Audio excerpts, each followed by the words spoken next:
আসসালামু আলাইকুম এভরিওয়ান। আমি আসলে কোচিংয়ে আসলাম। আইসা দেখি যে আম্মু এত মজার জিনিস রান্না করতেছে, কিন্তু প্রথমে তো দেখতে ভালো লাগে না। যাই হোক, পরে আমি আমার পছন্দের মাশরুম দেওয়ার জন্য আর কি বের করে নিয়েছিলাম। অনেকে এখন অনেক কথা বলবেন, কিন্তু যেটা আমার পছন্দ ভাই, আমি মাশরুম অনেক বেশি পছন্দ করি। আমি এটা কাঁচাও খাইতে পারি, মানে বাড়ি খাইতে আমার ভালো লাগে।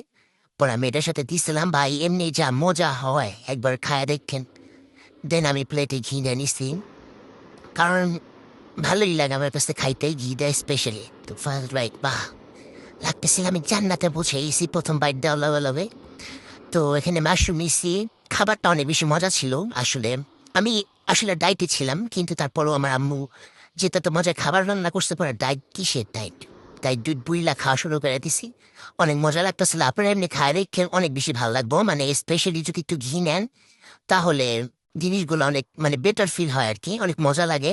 দেন আমি সবগুলা একদম লক্ষ্মী বাচ্চার মতো খেয়ে ফেলেছি, সব একদম ফিনিশ। তারপরে আসলে ছুচার মতো আরেকটু নিছিলাম, কিছু করার নাই। আম্মু ওর দাবি প্লেট বের করছিলাম, পরে সেটা বের করে আবার রেখাও দিছি।